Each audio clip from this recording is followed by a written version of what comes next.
What's up, guys? It is your favorite ex-investment banker, Jerome, and I'm back with another video. Today, we're gonna be talking all about breaking into investment banking. We're gonna be breaking this video up into 3 separate parts for those of you that are maybe still in high school, still considering what to major in college, for those of you that may already be in college and what the best way to break into investment banking is, and for those of you that may have already graduated from college but are still looking at investment banking as a potential opportunity, just wondering how you can even get in, or do I even have a shot? Newsflash, no, unless you're a genius like me, so you might as well just give up.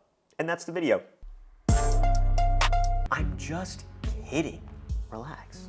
Obviously, the answer is yes. That's why I'm making this video. So I'm gonna be breaking down exactly how you can break into investment banking at all these different stages in your life. First, let's cover the basics. What exactly is investment banking? Investment banking is a type of banking that focuses on complex financial transactions. That can be anything from raising capital for a company or underwriting securities, or the one that everyone finds super sexy, mergers and acquisitions, or M&A. A lot of times it's easy to think of investment bankers basically like real estate agents. It as the middleman or the broker in between a buyer and a seller. And that's true in basically all cases, whether it's a merger or an acquisition or even in an IPO. Now, if you're watching this video, you probably already know this, but investment banking, for whatever reason, is considered highly prestigious and comes with really high starting salaries, which is also probably the reason why I've got so many of you in my comments and DMs asking me how do I break into investment banking. But don't get it twisted. It comes with some pretty brutal drawbacks. You're looking at averaging between 80 to 100 hours per week, crazy amounts of pressure, and a work environment that's basically meant to break you. But if you want to hear all of the potential dangers about investment banking, we can save that for another video. Just make sure you smash that like button on this one so I know. You're here for this video today because you want to know, how do I get in?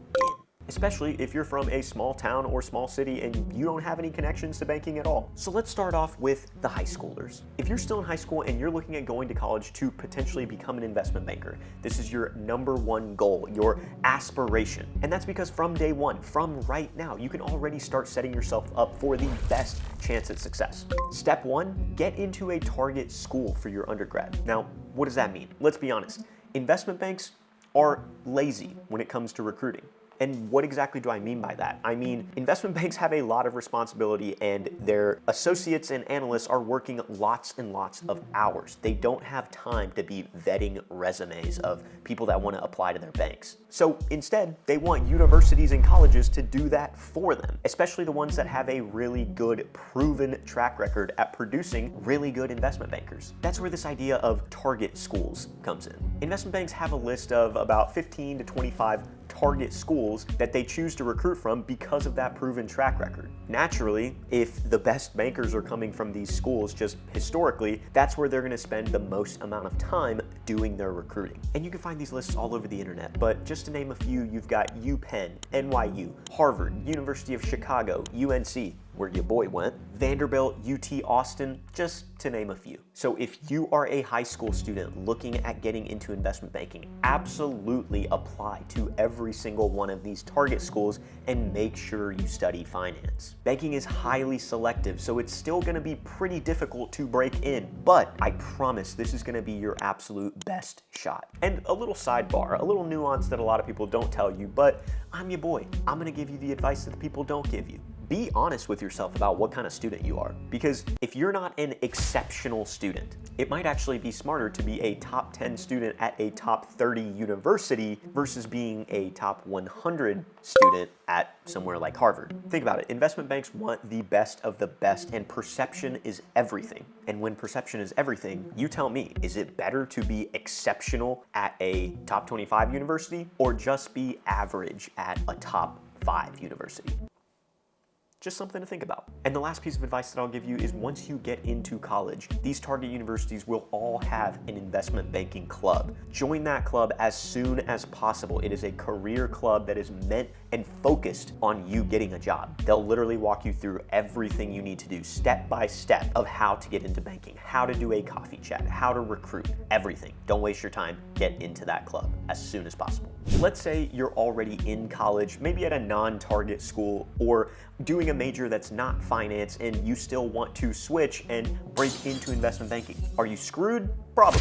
you might as well quit.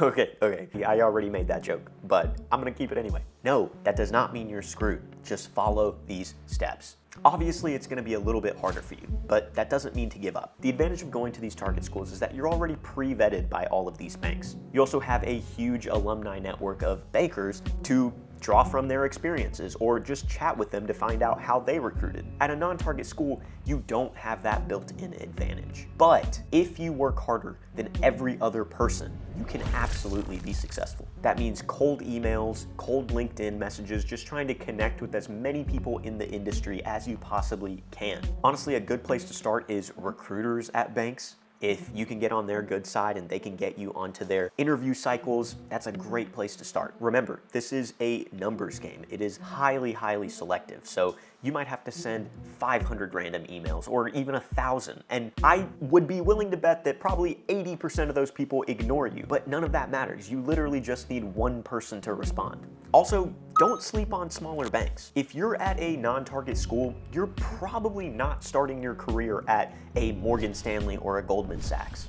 But you can absolutely start your career at a smaller firm and then eventually work your way up to those big ones. Fun fact, at the smaller firms that don't have as many employees, you'll actually probably have way more responsibilities, and the big banks know that. They like to see that you handled every part of a transaction. Also, little side note, I keep getting the question of, Jerome, should I major in finance or do something like engineering like you did? And look, I want to make this very clear. I got very lucky, and more on that later, but if you're in undergrad, you should absolutely do finance if you're trying to break into investment banking. Yes, it's true that investment banks sometimes hire engineers. Hell, they sometimes even hire teachers, but you're only making it harder on yourself. And if you're thinking about doing a different degree like engineering because it would be a good plan B for if you don't get into banking, then honestly, investment banking probably isn't even for you. You can't be 1 foot in, 1 foot out. You have to either go all in or nothing because it is going to take up all of your time trying to recruit. Now, next step. Assuming that you do get your foot in the door and land an interview, you're probably not prepared for the interview because you didn't have that target school teaching you exactly what you need to say and do. And that's where the 400 questions to break into Wall Street comes in.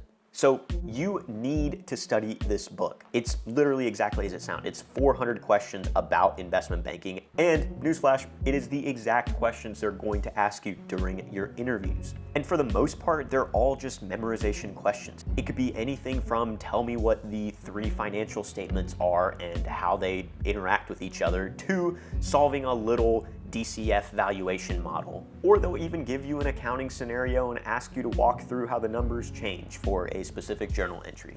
This is your holy Bible. Target school, non-target school, doesn't matter. You need to study this. And hopefully that helps out those of you that are at non-target schools or already in college. But the last people that I want to talk to are those of you that are already working professionals, but still want to make that jump into investment banking. First off, why? Don't do it. Don't do it. Not worth it. Life is better right now. Again, I'm just joking. But no, seriously, say that you're working another career and you're ready for a transition. You want to do something more challenging. You want to break into investment banking. You can absolutely do it. It just might take a little bit longer. And the reason I say that it might take a little bit longer is because to make that career transition, the best way to do it is probably to go back to school and get your MBA. And for those of you that are young or just out of college, wait until you're at least 26 or 27 to go back to get your MBA. That's kind of the sweet spot for schools that are accepting applicants. And to be honest with you, investment banks even, they're looking for MBA grads to be in that 28, 29, 30-year-old range. Now, I'll admit, this is the path that I took. I was an electrical engineer for about 2 years, and then I went back and got my MBA, and I went too early. I was 24 when I started my MBA. By the time I graduated, 26, and I actually verbatim lost out on several different investment banking opportunities because I was quote-unquote too young. So make sure you pay attention to that. And on that note, make sure you're applying to those same target schools that we talked about earlier just for their MBA programs. Maximize your chances. No shade to the University of Tennessee where I got my undergrad, but let's be honest with ourselves. You're probably not going to break into investment banking with an MBA from a random school. So if you know that that's your goal, maximize your chances. Apply to the target schools. And Also, you're gonna be really pissed if you spend $100,000 on an MBA and it doesn't get you where you wanna go. I wanna make it very clear, investment bankers love career switchers, but only at the MBA level. The idea is if you're a 28, 29, 30-year-old associate, they want you to take your prior experiences from your old job and bring it into banking. They don't care if you're switching careers. If you're an undergrad student, they just want a number cruncher. Big, big, big difference. Hopefully that answered some of the questions that you guys had on how exactly to break into investment banking. If you guys enjoyed this video, make sure to smash that like button down below, subscribe to the channel, and share this video with your friends who are also trying to break into investment banking. As always, I'm your favorite ex-investment banker, Jerome, and I'll catch you guys next time. Peace.